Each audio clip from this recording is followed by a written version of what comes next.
This is another video which was inspired by a question from a user, but which we thought was of wider interest.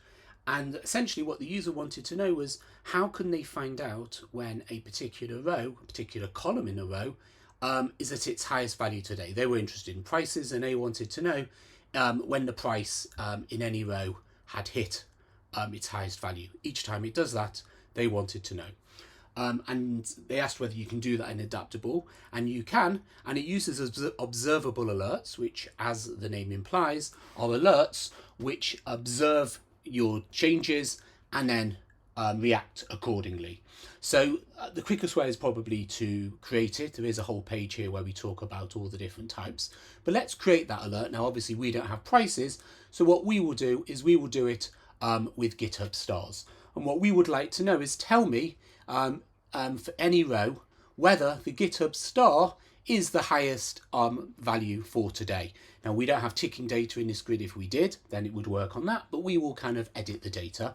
And in fact, we'll go further, and what we'll say is we're only interested in the highest value for those rows where the language is TypeScript. So we want to know in any row where the language is TypeScript, tell me as soon as the GitHub stars for that row is the highest value today.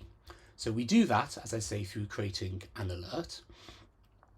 So let's go to alert, let's click new. And as you can see, there's lots of different types of alerts in AdapTable. You can do data change, row change, aggregation, and we want observable. And then the most important thing to do is the rule.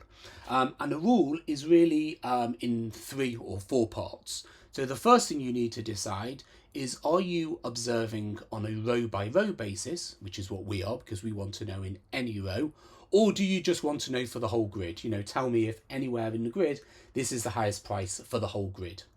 So the first thing you do, as I say, is choose between row change and grid change, and we want row change.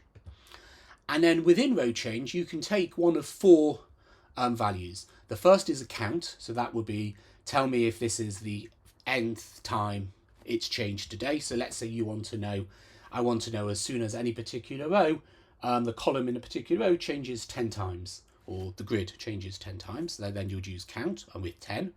Or you can have a special count, which is none. And that's very useful, particularly if you have ticking data and you want to know if it's stale. You can add none, and then that will immediately tell you if in a particular time frame that row or the whole grid hasn't changed. Then you can do min and max, which is basically tell me if this is the lowest value or the highest value. So in our case, we want max. And then you need to pass something into max, it's the max of. So we say we wanted GitHub stars, which is this column here. So we've said we want to know in any row whether we've got the max GitHub stars. And then the next thing we need is a time frame. We need to say how long we should be watching for. It could be days, it could be hours, it could be minutes. We will make it 5 minutes, and there's a nice shortcut we can use where you just do 5M. So this will look at every row in the grid, and it will tell me if we have the highest GitHub stars in the last 5 minutes. But if you remember, we also only wanted to look in the rows where the language was TypeScript. So here we add a where clause, and now we have a second, we have a subquery really, and we will say where language is equal to TypeScript. So in any row, we want to know if the GitHub stars is the highest value for 5 minutes, where it's TypeScript. And now we want to say what type of message it is, so let's make it a warning. And in fact, we can now do other things. We can add notifications, a whole load of buttons you can do. We won't go into that now.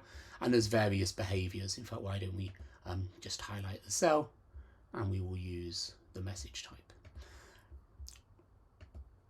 So there we are. We've now created our alert, and now we can see it in action. So if we go to this second row here, which is TypeScript, if we change that 9 to a 5, nothing happens because obviously the change is lower. If we change that 5 to a 6, still nothing happens because obviously it's lower. But if we change that 46 to 63, that's now higher than the initial value, and therefore we get the alert. We can see the alert and the row changes, and it will do it again. So if I now change 63 to 69, bomph, our alert fires again. I can see the details of the alert. I could, if I wanted to, have changed the message. I could have done a whole load of other things. And as we say, it's only going to appear in TypeScript rows. So if I go into this JavaScript row and change that 5 to 9, nothing happens. But if I go into this row, which is TypeScript, and change that 5 to a 9, then we get it because that's the highest value for that row.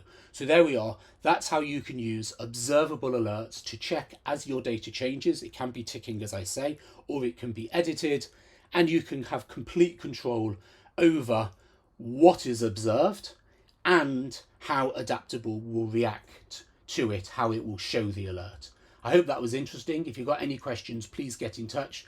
We look forward to hearing from you. If you're interested to learn more, we'll be happy to provide you with a personal one-to-one demo, or indeed a free, no obligation trial license. Thank you for watching.